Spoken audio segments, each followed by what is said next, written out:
नमस्कार विद्यार्थी मित्रों, कैसे हो आप? मजे में? बहुत अच्छा। आपको कहानी सुनना बहुत अच्छा लगता है ना? हाँ, तो मैं आपको एक कहानी सुनाता हूँ। एक राजा था।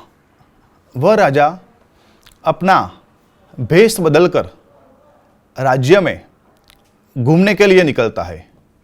वह एक कपड़े के व्यापारी के पास जाता है।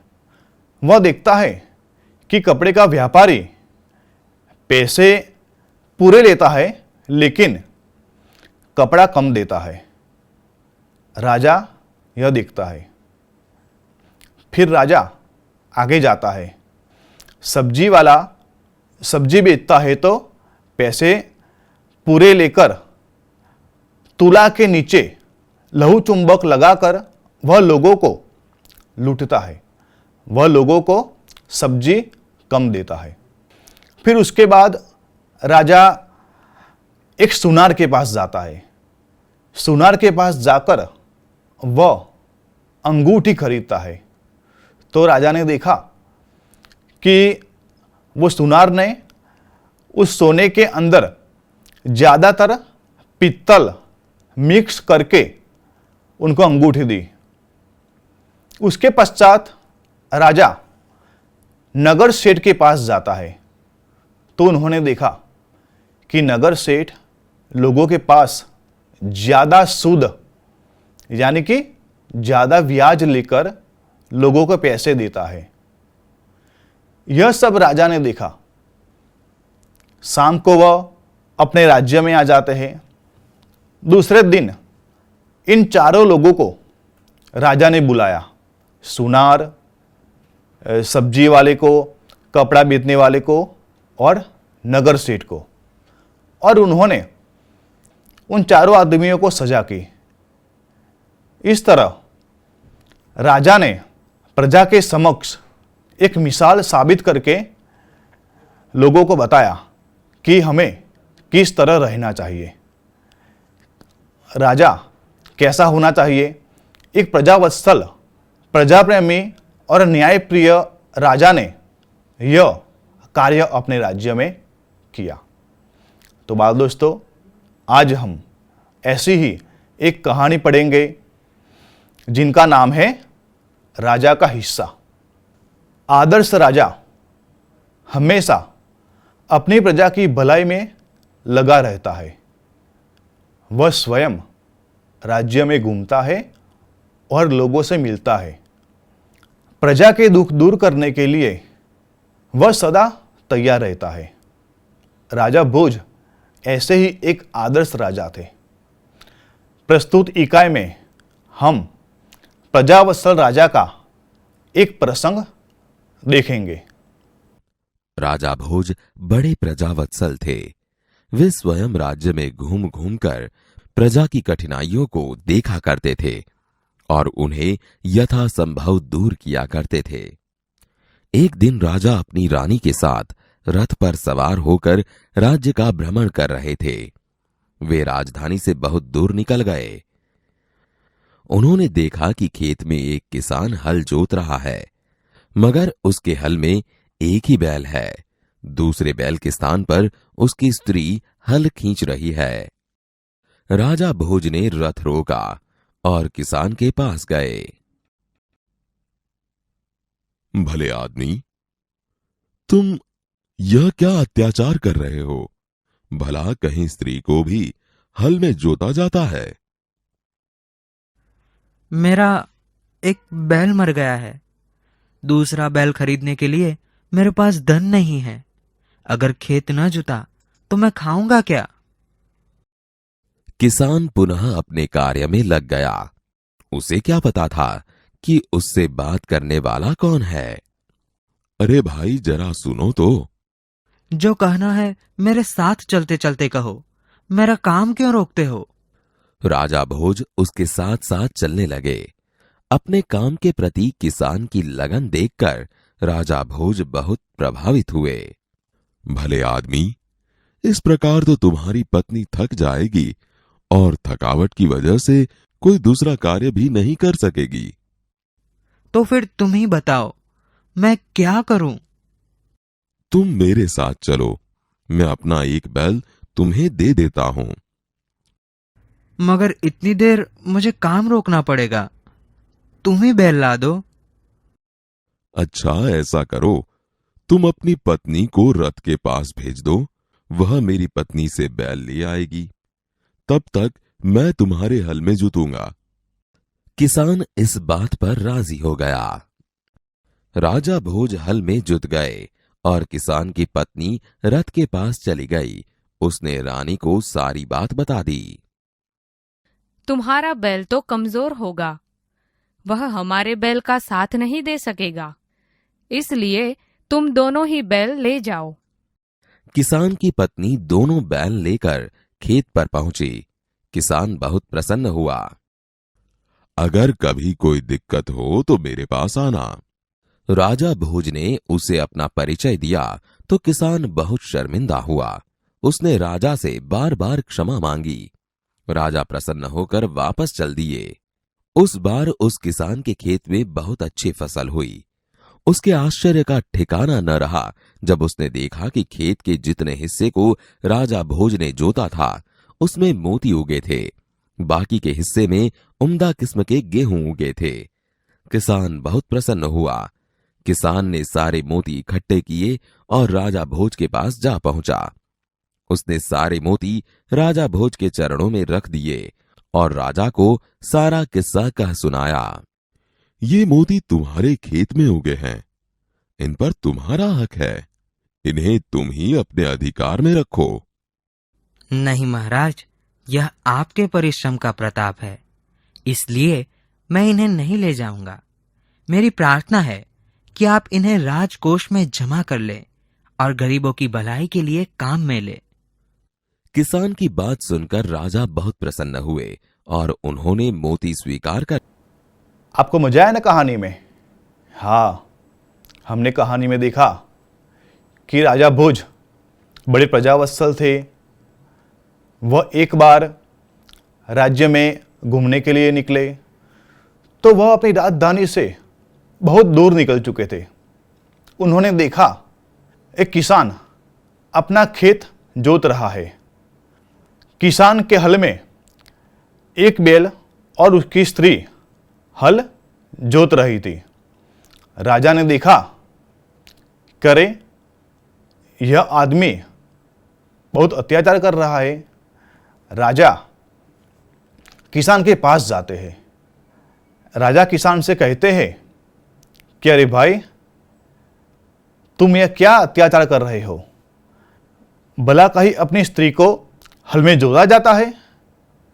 तो किसान ने कहा कि मेरे पास एक ही बैल है, दूसरा बैल लाने के लिए मेरे पास पैसे नहीं हैं।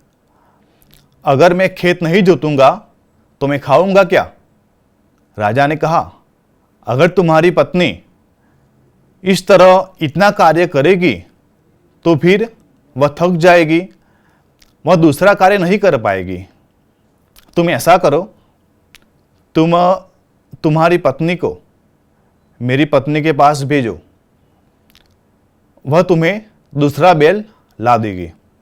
किसान ने कहा, अगर वह जाएगी तो मेरा खेत जोतेगा कौन? इतने समय तक मैं रुक नहीं सकता। तो राजा ने कहा कि तुम्हारी स्त्री को मेरी पत्नी के पास भेजो, तब तक मैं हल में जुतूंगा। तो राजा किसान के हल में जुत जाते हैं और उनका खेत जोतते हैं। किसान की पत्नी रानी के पास जाती है। वह सब बात रानी को बताती है। रानी ने कहा, तुम्हारा बैल हमारे बैल का साथ नहीं दे पाएगा, तुम ऐसा करो, मेरे दोनों ही बैल ले जाओ। उसके बाद किसान की पत्नी दोनों बैल लेकर आती है। उसके बाद किसान के खेत में बहुत अच्छी फसल हो। खेत के जितने हिस्से में राजा ने जोता था वहां मोती उगे थे। जितने हिस्से में किसान की पत्नी ने जोता था वहां उम्दा किस्म के गेहूं उगे थे। तो किसान के खेत में जो मोती उगे थे वह लेकर वह राजा के पास जाता है। राजा को कहता है कि यह महाराज, यह आपके परिश्रम का फल है। जितने हिस्से में आपने जोता था वहां मोती उगे हैं, ये मोती आप स्वीकार कर। राजा ने कहा, नहीं, यह तो तुम्हारा है। लेकिन किसान ने कहा कि नहीं, यह आपके परिश्रम का फल है, आप इन्हें स्वीकार करो। आप राज्य के गरीबों की भलाई में इसका खर्च करना। इस तरह किसान राजा को सब मोती देते हैं। राजा प्रसन्न होता है। तो बाल दोस्तों, आपने देखा कि एक प्रजावत्सल राजा और प्रामाणिक किसान की कहानी यहाँ हमने देखी। इसके बाद हम कुछ नए शब्द के अर्थ दिए गए हैं, वह हम देखेंगे। आप अपना पाठ्यपुस्तक निकालोगे, उसमें हमें शब्दार्थ दिए गए हैं। शब्दार्थ है, पहला शब्द है प्रजावत्सल। बाल मित्रों, इसका क्या अर्थ होगा? हाँ, प्रजा प्रेमी राजा भोज प्रजावत्सल राजा थे। दूसरा शब्द है यथासंभव। क्या अर्थ होगा? हाँ, जो संभव है। अगला शब्द है हमारा भ्रमण करना, यानी कि घूमना। अत्याचार, इसका क्या अर्थ होगा? हाँ, जुल्म। अगला शब्द है लगन, इसका अर्थ होगा प्रेम, रुचि। अगला शब्द है कमजोर। क्या अर्थ होगा बाल दोस्तों? हाँ, अशक्त, निर्बल। दूसरा शब्द है दिक्कत। हाँ, परेशानी, बाधा। अगला शब्द है शर्मिंदा, लज्जित। दूसरा शब्द है उम्दा किस्म, यानी कि उत्तम प्रकार, राजकोष। क्या अर्थ होगा? हाँ, राजा का खजाना। यह हमारे पाठ के कुछ नए शब्द थे। ये शब्द आप अपनी कॉपी में लिखोगे। तो बाल दोस्तों, इकाई में हमें कुछ भाषा सज्जता के प्रश्न भी दिए गए हैं, जिसकी समझ प्राप्त करनी हमें बहुत आवश्यक है। हाँ, तो बाल दोस्तों, आज हम उस इकाई में दी गई भाषा सज्जता की हम समझ प्राप्त करेंगे। विद्यार्थी मित्रों, यहाँ पर भाषा सज्जता में हमें कुछ संयुक्त अक्षर दिए गए हैं। तो आज हम संयुक्त अक्षर किसे कहते हैं, किस तरह लिखा जाता है, किस तरह बोला जाता है, उसकी आज हम समझ प्राप्त करेंगे। संयुक्त अक्षर में हमारा पहला वाक्य है, लड़के विद्यालय में पढ़ते हैं। बाल दोस्तों, यहाँ पर हम देख सकते हैं कि विद्यालय शब्द में हमें संयुक्त अक्षर देखने को मिलता है, जिसमें द और य वर्णों के मेल से यह संयुक्त अक्षर बना है, विद्यालय। ऐसे हमें और कई उदाहरण पाए जाते हैं, जैसे कि विद्यार्थी, विद्यमान, है ना? हाँ। दूसरा हमारा वाक्य है, भिखारी द्वार पर खड़ा था। यहाँ पर द्वार शब्द में हमें संयुक्त अक्षर देखने को मिलता है ना? हाँ, द और व वर्णों के मेल से यहाँ द्वार शब्द बना है ना? हाँ, दूसरे हमें और कई उदाहरण देखने को मिलते हैं, जैसे कि द्वारपाल, द्वारका, है ना? हाँ विद्यार्थी मित्रों, ऐसा ही हमें संयुक्त अक्षर देखने को मिलता है। दूसरा है,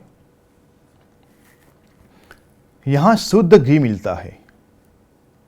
बाल दोस्तों, यहां पर शुद्ध शब्द हमें संयुक्त अक्षर पाया जाता है, जो द और ध वर्णों के मेल से बना है। यहाँ द के साथ ध जुड़ा हुआ है ना? हम शुद्ध बोलते हैं, उसमें आधा द बोला जाता है। ऐसे हमें अन्य उदाहरण भी पाए जाते हैं, सिद्ध, बुद्ध, जिसमें द वर्ण जुड़ता है। हमारा अगला संयुक्त अक्षर है अशोक चक्र। हमारा राष्ट्रीय चिन्ह है। यहाँ पर हम चिन्ह शब्द में संयुक्त अक्षर देखते हैं, जिसमें ह और न वर्ण जुड़ा हुआ है। ह जो है वह हलंत है और न है, आधा ह है और पूरा न। तो ह और न वर्ण के जोड़ से बना शब्द है चिन्ह। आप भी मेरे साथ इसका पठन करोगे और साथ ही साथ अपनी कॉपी में भी लिखोगे।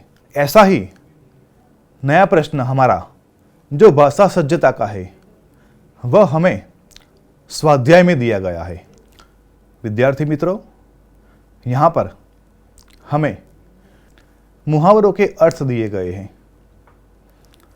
जो उसकी हम समझ प्राप्त करेंगे। विद्यार्थी मित्रों, आप यहाँ देख सकोगे कि यहाँ पे सभी मुहावरे आंख के साथ जुड़े हुए हैं। आपको लगेगा यह सभी मुहावरे आंख के साथ जुड़े हुए हैं, मगर आंख के साथ जुड़े होने के बावजूद सभी के अर्थ भिन्न भिन्न है। हाँ, तो आज हम मुहावरे की समझ प्राप्त करेंगे और उसका वाक्य प्रयोग भी करेंगे।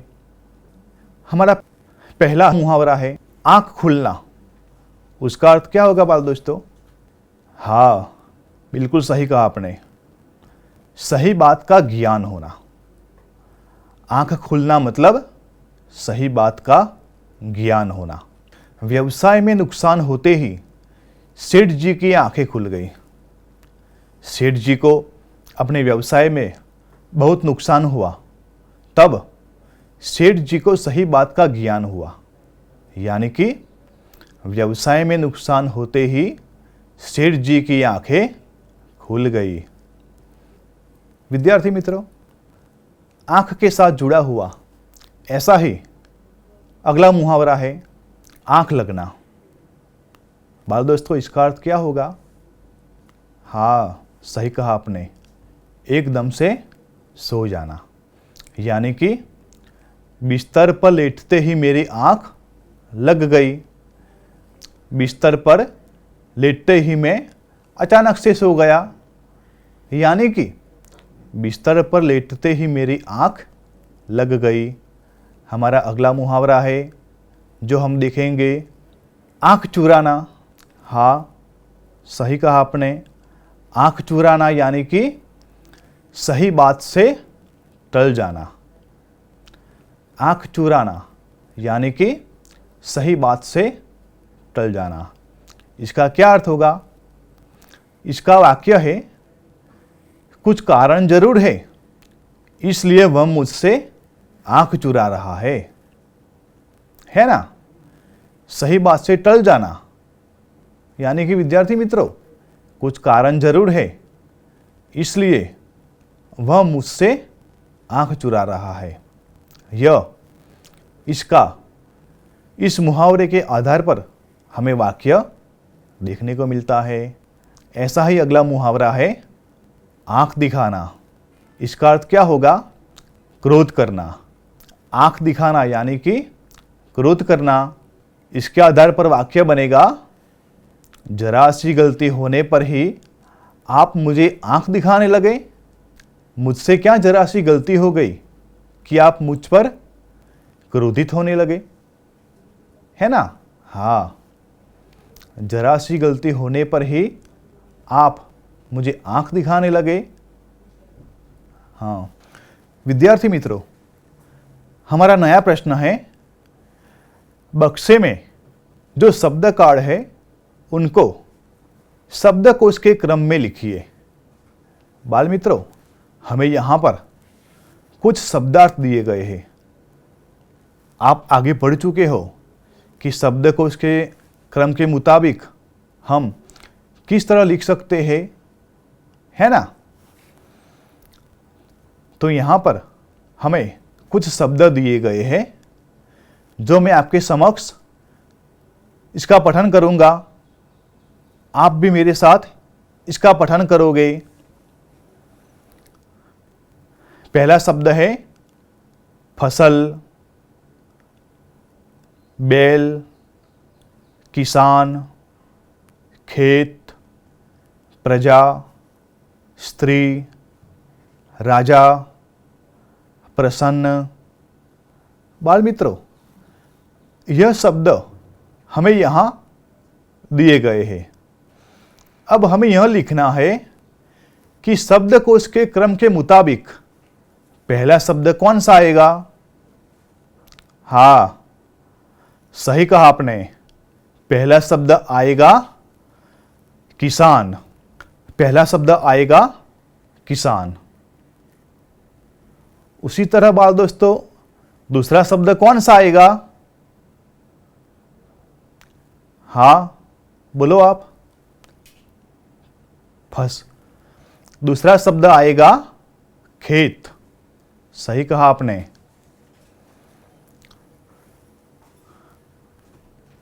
दूसरा शब्द कौन सा आएगा बाल मित्रों।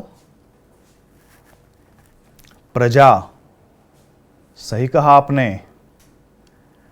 अगला शब्द कौन सा आएगा शब्दकोश के क्रम के मुताबिक। प्रसन्न। हाँ, अगला शब्द कौन सा आएगा बाल मित्रों। सही कहा आपने, फसल। उसी तरह अगला शब्द आएगा बैल। उसी तरह बाल मित्रों, शब्दकोश के क्रम के मुताबिक अगला शब्द कौन सा आएगा। राजा। सही कहा आपने। और अगला शब्द है स्त्री। बाल मित्रों, ऊपर दिए गए शब्दों में से हमने शब्दकोश के क्रम के मुताबिक शब्दों को लिखा। आशा करता हूं कि आपने इन शब्दों को अपनी कॉपी में भी लिखा होगा, है ना। हाँ, तो विद्यार्थी मित्रों, हमने आज संयुक्त अक्षर देखे, मुहावरों के अर्थ को भी जाना, उनका वाक्य प्रयोग हम किस तरह कर सकते हैं उसकी समझ प्राप्त की।